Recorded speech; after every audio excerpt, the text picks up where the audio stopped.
Bien-aimés de Dieu, notre culture est en Christ.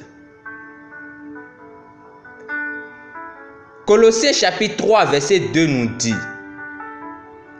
affectionnez-vous aux choses d'en haut et non à celles qui sont sur la terre.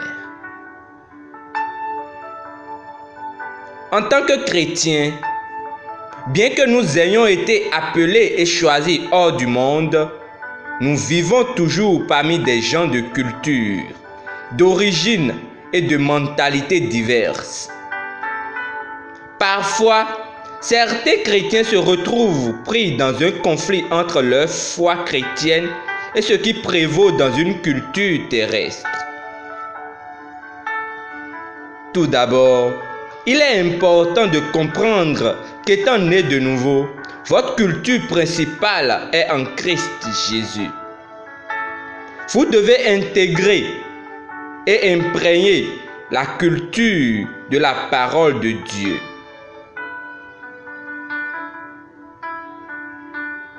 « 2 Corinthiens chapitre 5 verset 17 dit que si quelqu'un est en Christ, il est une nouvelle créature.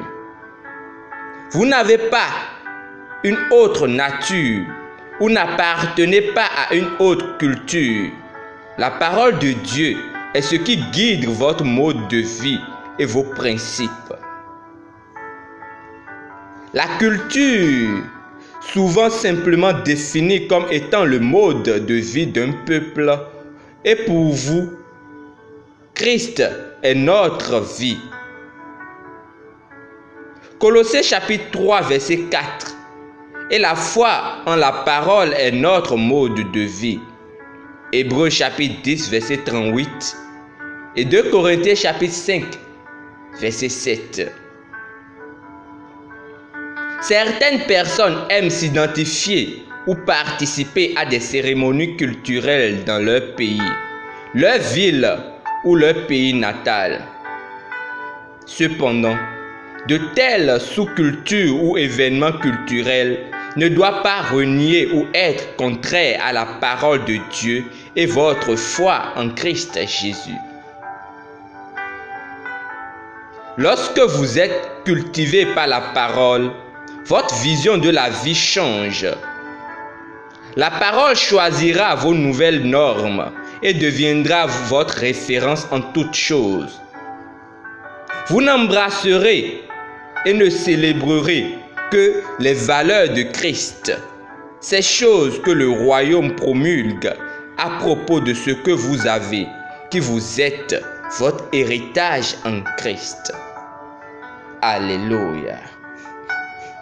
Prions ensemble. Père juste, je me réjouis de la transformation que ta parole apporte dans mon esprit.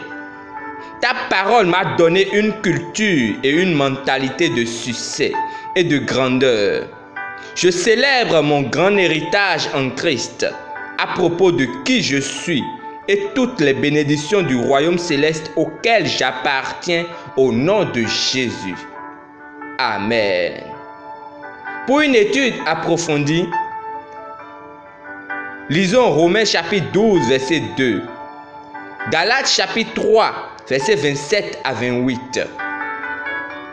Pour la lecture de la Bible sur un an, Romains chapitre 11 verset 25 à 36 et le psaume 82 à 84.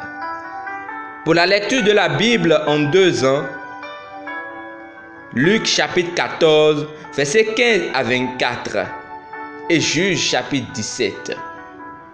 Demeurez richement bénis. Amen.